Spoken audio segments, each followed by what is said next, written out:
নমস্কার প্রিয় দর্শক বন্ধুরা, আমি রাজেশ সাবর নতুন একটি ভিডিওতে আপনাদের স্বাগত জানাই।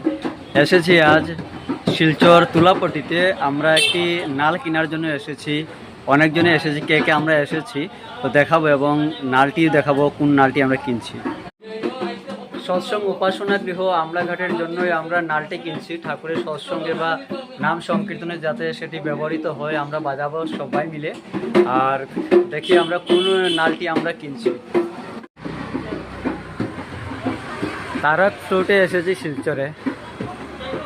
আর এই যে অনেক বাদ্যযন্ত্র রয়েছে, আপনারা দেখতে পাচ্ছেন।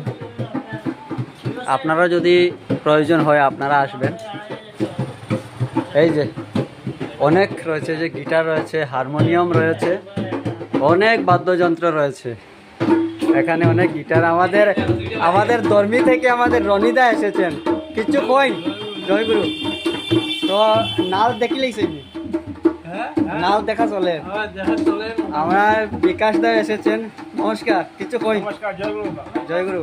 এখানে এসে দেখলাম অনেক বাদ্যযন্ত্র আছে, যেহেতু আমরা নাল কেনার উদ্দেশ্যে এসেছি, আমরা গান উপাসনা গৃহের উদ্দেশ্যের জন্য এখন দেখাশোনা চলছে, দেখি কি হয়। আমাদের লিটন দা দেখা চলে কোনটা ঠাকুরের ইচ্ছা কোনটা নেওয়া হইব। আর উনি হচ্ছেন আমাদের এখানকার তারক ফ্লুটের দাদা, ম্যানেজার আমাদের বিনয় দা। বা গিটার বাজাচ্ছেন, নমস্কার, কিছু কইন বিনয় দা। আর কি বলবো, বাজাচ্ছি আর কি, ট্রাই করছি। গিটারে আপনি শিখেছেন কি আগে? শিখিনি, জাস্ট বাজাতে পারি। হ্যাঁ, দেখলাম তো অনেকটাই আপনি পারছেন বাজাতে। তো অনেক বাদ্যযন্ত্র রয়েছে।